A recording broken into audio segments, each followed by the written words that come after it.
Hello friends, आपण शिकतोय chapter periodic classification of elements science 1 chapter 2 lecture number 2 आणि आजचा आपला टॉपिक आहे न्यूलँड्स ऑक्टेव।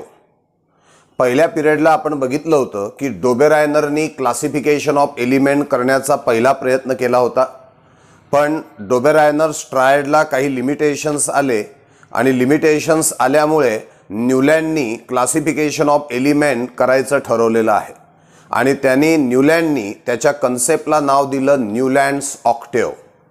आता न्यूलँडच्या काळामध्ये 56 एलिमेंट्स हे माहीत झालेले होते। At the time of Newland 56 elements were known. म्हणजे याचा अर्थ न्यूलँडला किती एलिमेंटचं क्लासिफिकेशन करायचं होतं तर 56 एलिमेंटचं क्लासिफिकेशन करायचं होतं आणि मग त्यांनी एक टेबल तयार केला।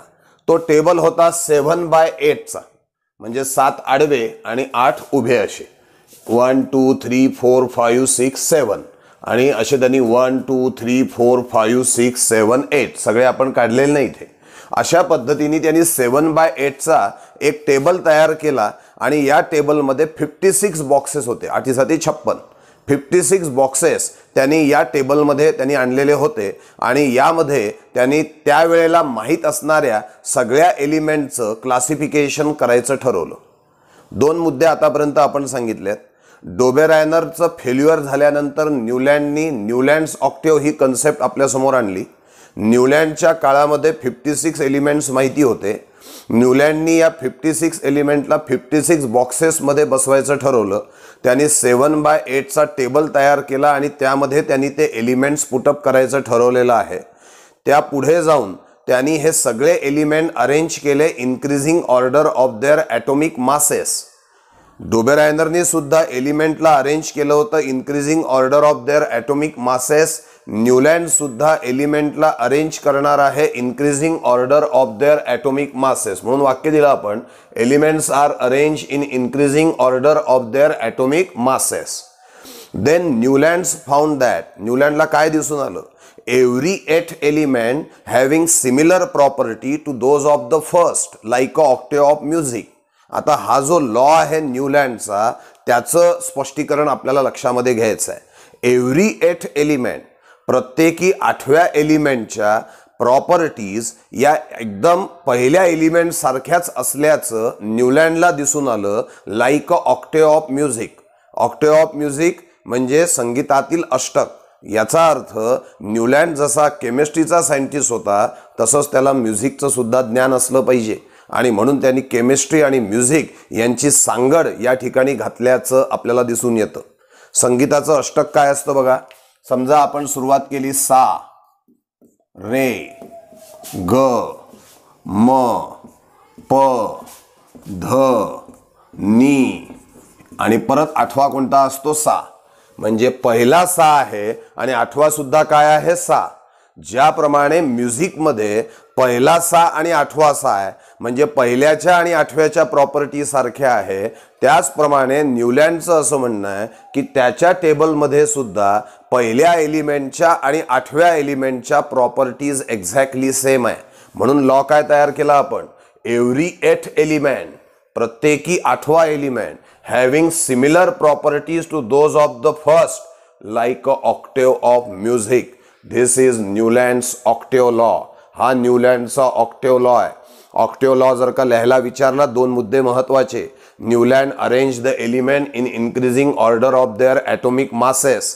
Then Newland found that every 8 element having exactly similar properties to those of the first like a octave of music। ज्याप्रमाणे सा रे ग म प ध नी नंतर पुन्हा सा येतो म्हणजे पहिला सा आणि 8वा सा, जसं पहिला आणि 8व्याच्या प्रॉपर्टी म्युझिकमध्ये सेम आहे तशाच न्यूलँड्स ऑक्टेवच्या टेबलमध्ये सुद्धा सेम आहेत असं म्हणणं कोणाचं आहे, न्यूलँड्स आहे। चला एक उदाहरण घेऊन बघू।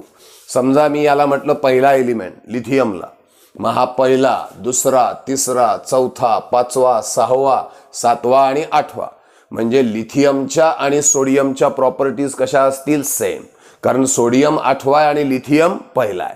चला सोडियमला पहिला एलिमेंट कन्सिडर करू, कोणालाही पहिलं समजा आणि तिथून मोजायला सुरुवात करा। जिथे 8वा येईल त्या 8व्याच्या आणि पहिल्याच्या प्रॉपर्टी सारख्या असतात असं कोणाचं म्हणणं आहे? न्यूलँडचं म्हणणं आहे. बघा, सोडियमला पहिला म्हटलं, मग हा पहिला, दुसरा, तिसरा, चौथा, पाचवा, सहावा, सातवा आणि आठवा. म्हणजे हा आठवा आणि हा पहिला या दोघांच्या प्रॉपर्टीज कशा असतील? Exactly same. म्हणजे बघा, लिथियम सोडियमच्या प्रॉपर्टी सारख्या, सोडियम पोटॅशियमच्या प्रॉपर्टी सारख्या, म्हणजेच लिथियम सोडियम पोटॅशियम या तिघांच्याही प्रॉपर्टी सारख्या आहे असं आपल्याला या ठिकाणी दिसून येतं. चला एक दुसरं काम करतो, याला फर्स्ट एलिमेंट कन्सिडर करतो मी, बोरॉनला. मग हा first, second, third, fourth, fifth, six, 7 आणि 8 म्हणजे बोरॉन आणि कोणाच्या प्रॉपर्टी सारख्या आहे? तर ॲल्युमिनियमच्या प्रॉपर्टी सारख्या असतील. चला पुढे जाऊ आपण. ऑक्सिजनला मी पहिला एलिमेंट असं कन्सिडर केलं, ऑक्सिजनला गोल करतो मी. हा पहिला, first, second, third, fourth, fifth, six, 7 आणि 8. सल्फरच्या आणि ऑक्सिजनच्या प्रॉपर्टीज कशा असतील? सेम. म्हणजे every 8 element having exactly similar properties to those of the first, like a octave of music. काय काय सांगितलंय? न्यूलँडच्या लॉला काय म्हणतात? Newlands Octave. न्यूलँडच्या काळामध्ये किती एलिमेंट्स माहिती होते? 56 एलिमेंट्स वेअर नोन. त्यांनी एलिमेंटला कसं अरेंज केलं होतं? Increasing order of their atomic masses. त्याच्याकरता त्यांनी एक टेबल तयार केला. किती बॉक्सेस होते? 56 बॉक्सेस. 7/8चा टेबल होता तो. त्यात 56 बॉक्सेसमध्ये त्यांनी एलिमेंट बसवायचं ठरवलं होतं. एलिमेंट जेव्हा त्यांनी बसवले, increasing order of their atomic masses, त्याला काय दिसून आलं?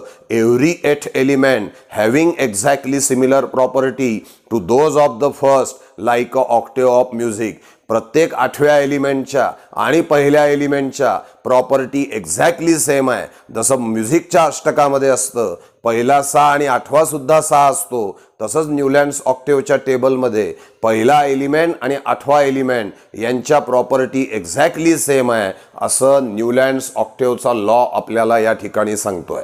आणि अशा तऱ्हेने न्यूलँडनी त्याच्या काळामध्ये माहीत असलेल्या 56 एलिमेंटचं क्लासिफिकेशन करण्याचं काम तिथे केल्याचं आपल्याला दिसून येतं.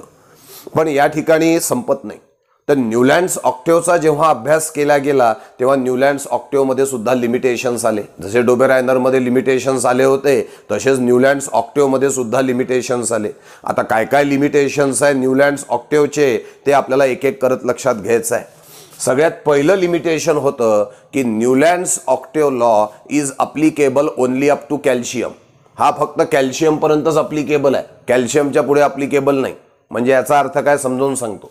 समजा मी मॅग्नेशियमला असं करतो, हा पहिला एलिमेंट समजलं मी, मॅग्नेशियमला पहिला म्हटलं, मग first, second, third, fourth, fifth, 6, 7, 8 म्हणजे मॅग्नेशियम आणि कॅल्शियम यांच्या प्रॉपर्टीज कशा यायला पाहिजेत? सेम. त्या आहेत. परंतु ॲल्युमिनियमला जर का मी पहिला एलिमेंट असं कन्सिडर केलं तर 8वा क्रोमियम येतो. मग ॲल्युमिनियम आणि क्रोमियमच्या पण प्रॉपर्टी कशा पाहिजे होत्या? Same.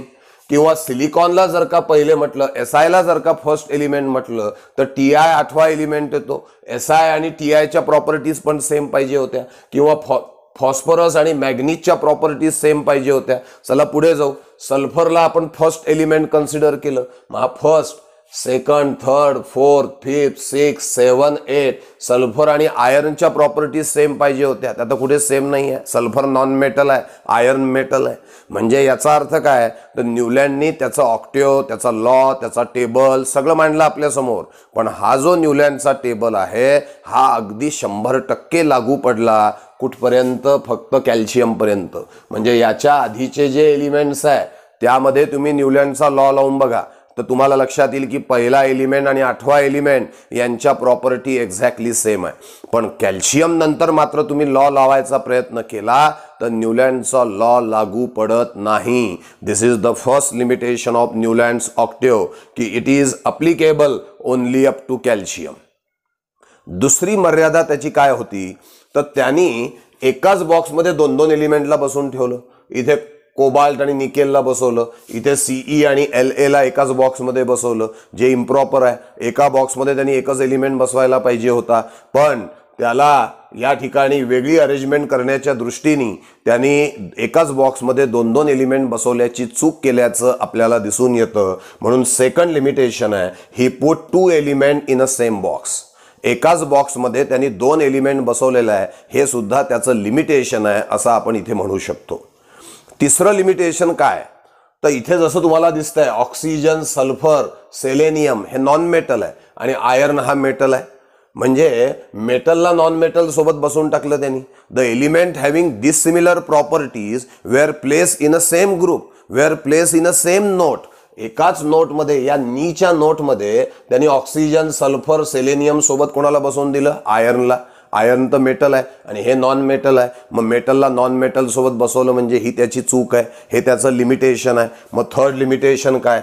Element with a different properties are in a same note. नोटचा अर्थ सा ही एक नोट आहे, रे दुसरी नोट आहे, ग तिसरी नोट आहे, म चौथी आहे, प ध या नी नोटमध्ये ऑक्सिजन, सल्फर, सेलेनियम या नॉन मेटल सोबत त्यांनी मेटलला बसवायची चूक केलेली आहे. म्हणजेच हे न्यूलँडचं लिमिटेशन आहे की element with a different properties are place in a same note. उदाहरण दिलंय की आयर्नला त्यांनी ऑक्सिजन, सल्फर सोबत बसवलं.